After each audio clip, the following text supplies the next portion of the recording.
study, and play come together on a Windows 11 PC. And for a limited time, college students get The best of both worlds. Get the Unreal College Deal. Everything you need to study and play with select Windows 11 PCs. Eligible students get a year of Microsoft 365 Premium and a year of Xbox Game Pass Ultimate with a custom color Xbox wireless controller. Learn more at windows.com/student offer. While supplies last. Ends June 30th. Terms at aka.ms/collegepc.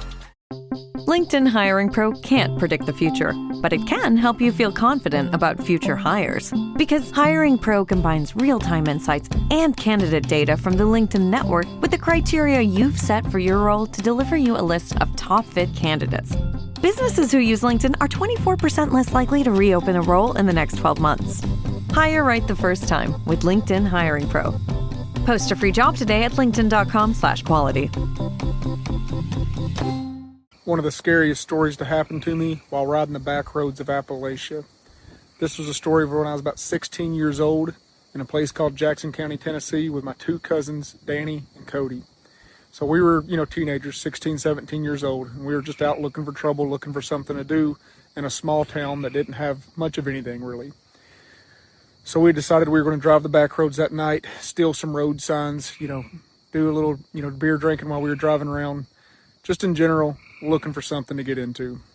That's when my cousin Danny came up with a great idea to go knock on the witch's house. Now, the witch's house in Jackson County, Tennessee, when I was younger, was this old lady that lived next to an area called the Dirt Cave, and that's a time for a whole other video.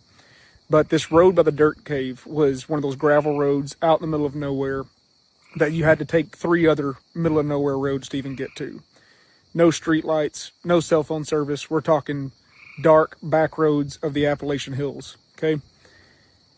This old house, I'm not even really sure if it had electricity or not. Everybody knew about the witch's house. It was on a dead-end road, and there was no reason to go down that road unless you lived there or you're going to the Dirt Cave, which is a pretty popular hangout spot. Now, this was pretty late at night. It was getting past, 11, midnight, somewhere in that range. I remember pretty well. It was just a Friday night. We were some dumb kids, and he dared me, or Cody, to go knock on the witch's house.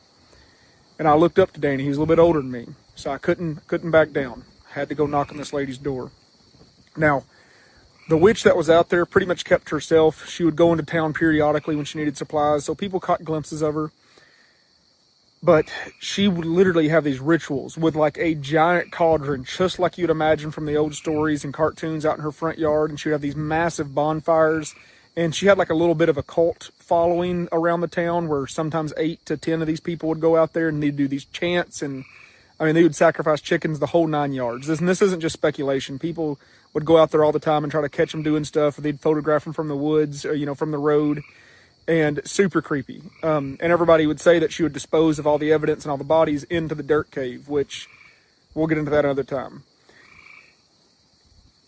I'm going, I can't chicken out now. We're pulling up to this witch's house, and my cousin has turned off the lights when we were a little back, just using the moonlight to kind of navigate this long driveway she had. And we see this rickety shack of a house, if you can really even call it that. And I'm trying to open the door we were in a Jeep, and I'm trying to open the door as quietly as I can and just close it real gently so she doesn't hear me. Because, all nonsense of witches and stuff aside, we're out in the middle of Appalachia. People will fire upon you for nothing if you're on their property, especially in the dark like this.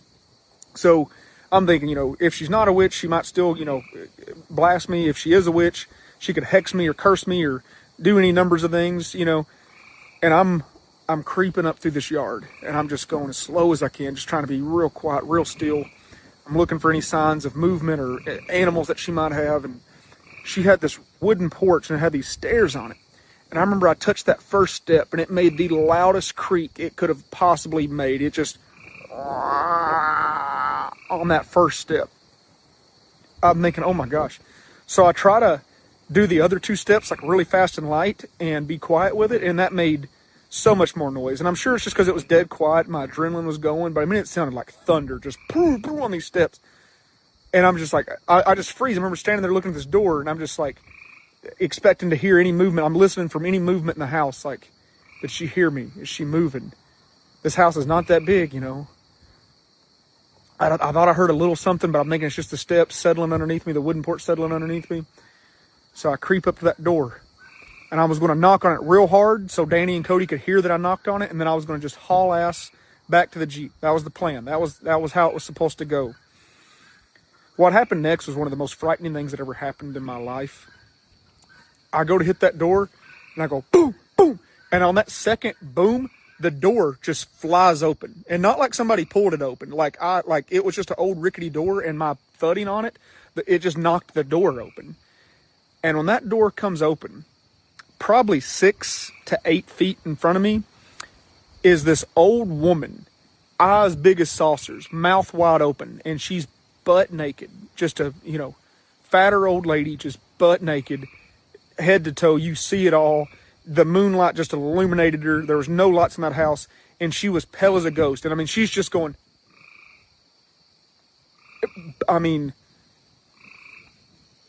grandma knockers and all.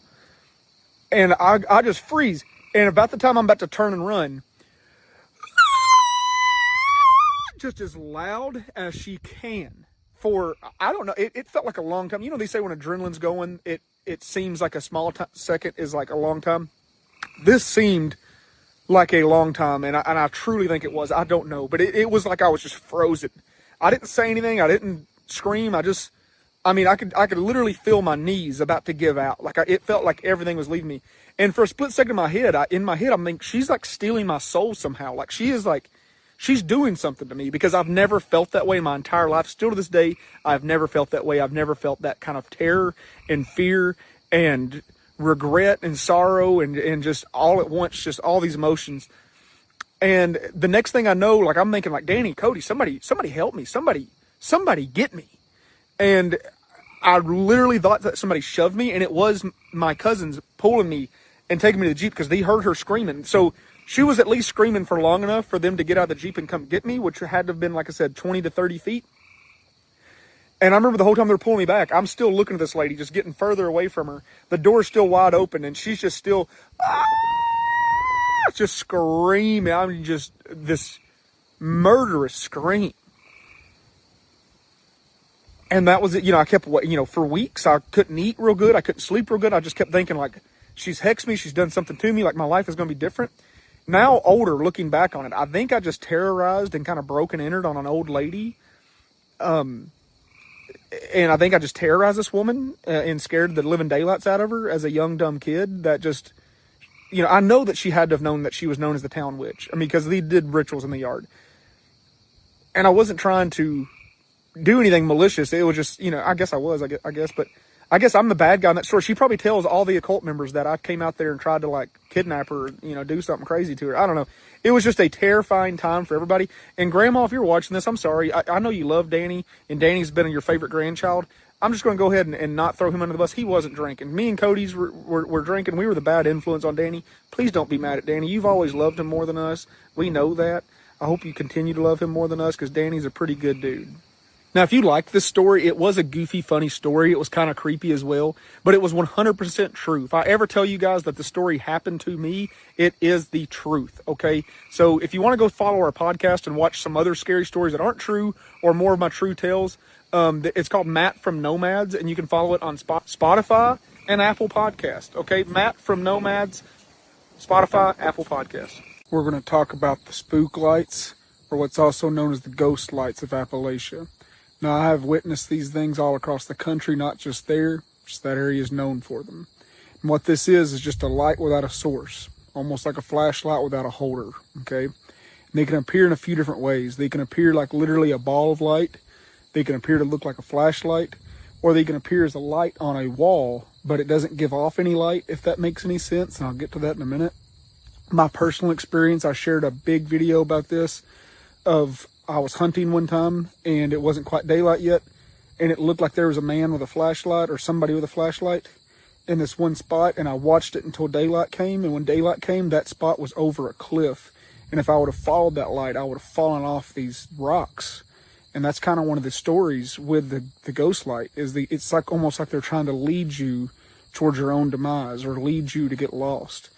There's a lot of theories. That's why a lot of children go missing in the woods, is they're following these lights, and the next thing they know, they're lost and they don't know where they're at. I'm going to tell you my dad's story with his ghost light, and this one's odd because it happens inside with a witness. Most ghost lights are seen alone.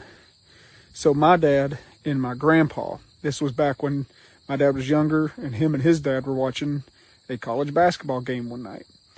And they had all the lights off in the house. They just had the TV on. Well, the wall next to the TV, a perfect circle light just poof, right there on the wall, and it was flat surface, on the wall there. Now my dad is sitting behind my grandpa, who was sitting in a recliner. My dad's sitting over on the couch, and apparently they both watched this light for like 10 to 15 seconds, and it kind of moved a little bit, not sporadic, not crazy, just kind of gradually moved around on this wall. But there was no source, there was no beam of light leading to it. It didn't shine or seem to reflect anything. It didn't glow or give off any light of its own. They said it was completely silent. And all of a sudden it just went away. It didn't fade out. It didn't, get smaller. It was gone, just like it had came. And my dad said, "Daddy, did you see that?" And apparently my grandpa jumped out of the recliner, and he goes, "You mean you saw that too? I thought I was going crazy. I thought I had one too many drinks." And they both were so bothered by it that they tried to recreate how this light could have happened all night long. They got in their car, they drove by and made sure it wasn't like a headlight that could have gone through a window. They tried turning a flashlight on, because then they thought, what if there's an intruder in this house and that was some kind of flashlight? They tried every way under the sun, apparently, for the next few hours to try to recreate that. And they could not figure out how to recreate that light anywhere. Dad said nowhere even remotely the same as this. And over the years, I've been told that story a million times by my grandpa and by my dad, and that story has never changed. Like, it is, I fully believe they saw something on that wall, and I know what I saw when I was hunting. Would love to hear if you guys have any spook light stories of your own or ghost light stories of your own. We do a podcast now. It's called Matt from Nomads. It's on Spotify. It's on Apple. Go follow us over there. We're trying to add stories there every day. I hope you have a good time with it. Thank you all so much for all the support on these spooky, scary stories, and we'll keep them coming. Why don't we see ghosts, sea monsters, supernatural creatures nearly as much as we used to? A lot of people talk about its modern day technology, okay? EMF fields and electronic waves that are given off by power lines, GPS devices, our very own cell phones that we carry in our pocket, radio towers, etc., okay? Imagine this. Hundreds of years ago, people talked about spirits and ghosts and specters as part of everyday life, okay? We might not see them as much anymore because there's power lines lining all of our roads. There's electricity in all of our houses. We all personally, even when they're in the woods, we carry cell phones and other electronic devices that would be off-putting to these things, okay? If you want to see real-life examples of this, the best way to deter a shark is to put a magnet in your swimsuit, okay? Because the electromagnetic fields mess with its navigational system, okay, and its head. We know this is the fact for birds. When they put up new radio towers in certain areas, we'll see birds' migration patterns get messed up, or them all crash into the side of a building. Whales, dolphins, etc. use this. So imagine a giant sea creature using this. You see these old paintings of sea creatures destroying boats and damaging ships. But that was when they were made out of wood and they had nothing given off. Now every boat, even a small boat, has, gasoline engines and electric, GPSs and, all these different gears and mechanisms and fuses. Plus you on the boat have radios and cell phones. There's a lot of stuff that would be off-putting, okay? One of the hardest reasons why it is to find some whales sometimes is because the sonar that we send will actually drive them away. It's probably the same thing for these big creatures. Going to ghosts and stuff. Native American tribes used to talk about how, where they had settled, their spirit guardians would come through the same trail every so often, and they would have these festivals and celebrations for it. And then the government would come in and put a row of power lines, and then boom, it all stopped. They never see them anymore. They never see them on that path. This is what's led to what's called containment theory, where they think that we might have set up the national parks where we did on purpose as maybe a part of agreement if there's cryptid creatures out there such as werewolves or vampires, to give them a hunting area where they can be undisturbed by all the electronic pulses in the air. That's why they're not allowed to build certain things out there. It's actually a really cool theory if you want to look into it. Because, technically everywhere should have been a national park. So why did they section off certain areas? A lot of people say it's landmarks and things. There's a lot of national parks or state parks with no really big landmarks or features of any kind. People talk about portals being in these national parks and state parks. Portals might have been a natural occurring thing everywhere, but they can't manifest around areas where there's power lines. If you watch ghost hunting shows, the first thing they do is turn off all the electronics in order to try to see the ghost. Okay? So there might be something to that of, trying to power everything down. I think there's a reason why you hear about Appalachia and all these places having more ghost experiences than anywhere else, and it's because they have the least amount of electronics. You talk about all these different crazy cryptid creature stories you hear about in these third world countries. Guess what they have the least of? Electronics and cell phones and radios and all this other stuff that would be a mega deterrent. All right. A lot of people say, well, what about Bigfoot and things like that? There's tons of land creatures and mammals that can see electronic fields and magnetic waves. Foxes, for example, are one of the only creatures that hunt using magnetic pulses. Okay, it's actually one of the ways that they catch their prey. It's a really neat thing. When foxes are facing true north, they can actually see better. Weird fact for you about foxes. Okay, this would also make sense around limestone deposits and granite, why you have more ghost stories and more spooky things happening, because limestone and granite is a natural deterrent for electronics. That's why if you take a compass and go stand over a limestone deposit, the compass will start spinning out of control because it's confused. It doesn't know what's going on. Okay, those things are like a natural barrier. All right, if you really want to get into a weird rabbit hole, look up lead paint. We'll go down another hole about that. They always tell you that lead paint's bad for kids and bad for you. That's why they stopped making lead paint houses. Expedia and Visit Scotland invite you to come experience the beauty that awaits in Scotland.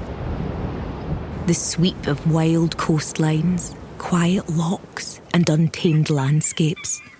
Fresh cuisine that feels rooted in the land. Come experience the kind of stillness that stays with you long after you leave. Plan your Scottish escape today at expedia.com/Visit Scotland. Starting a business can seem like a daunting task, unless you have a partner like Shopify. They have the tools you need to start and grow your business. From designing a website to marketing to selling and beyond, Shopify can help with everything you need. There's a reason millions of companies like Mattel, Heinz, and Allbirds continue to trust and use them. With Shopify on your side, turn your big business idea into... Sign up for your $1 per month trial at shopify.com/special offer. I don't think that's the case, because what do they put on you when you take an x-ray? You put on a lead vest. It blocks the radiation. Is there something that our government is wanting us to get more radiation? Is this their way of kind of killing us off quicker? Who knows? But if you guys want to go to that red paint theory or the lead paint theory, we'll do that in the next deep dive. If you all enjoyed this, this will be a snippet of a much longer video on Matt from Nomads, our Spotify and Apple podcast, and our podcast on Spotify and Apple Podcasts. It's called Matt from Nomads. Y'all were calling me crazy a couple weeks ago when I started reporting on the missing scientist that was working on the deep space programs for NASA. Now that number was 9 when I first started reporting on it. It's all the way up to 14 now. Then you guys got back on my side last week when the Fox News, CNN, all those other places started picking up the story and talking about it. And you're like, hey, Matt from Nomads was probably onto something. Well, now I'm going to turn you on to something else. Here we are, like the 4th week of this being reported, and the phenomenon is starting to happen in China. So I was thinking that maybe it was the government doing it, okay? I don't think so anymore. I think there is something going on in the scientific community that they are seeing in deep space that they're not going to be able to cover up for much longer, but they're trying to keep it as quiet as long as they can, okay? Monica Reza was one of the NASA scientists that went missing that has been found deceased, and she was saying that by 2027, they would no longer be able to deny the existence of UFOs, okay? So what is coming? What is out there that these scientists that are working on this deep space program know about, have heard, have seen? Whatever knowledge they might have in on it, I'm definitely wanting to know. But before, they were saying the White House is investigating this. I'm like, what? The White House is investigating the actions that they themselves are doing? But now that it's starting to happen in China too, I don't know. I think this goes beyond that. I think this goes into some kind of like what they call like black label operatives of like this other stuff that we don't even know the names of because it's so secretive, okay? Kind of like your Men in Black type stuff. It is getting stranger by the moment. Definitely keep an eye on this because it's getting wild. You thought I was crazy at first, then you're like, oh, he's onto something. And now other countries are starting to experience the same thing. The Chinese scientists, I think they're on number 4 in the past 2 weeks. It is quickly growing over there.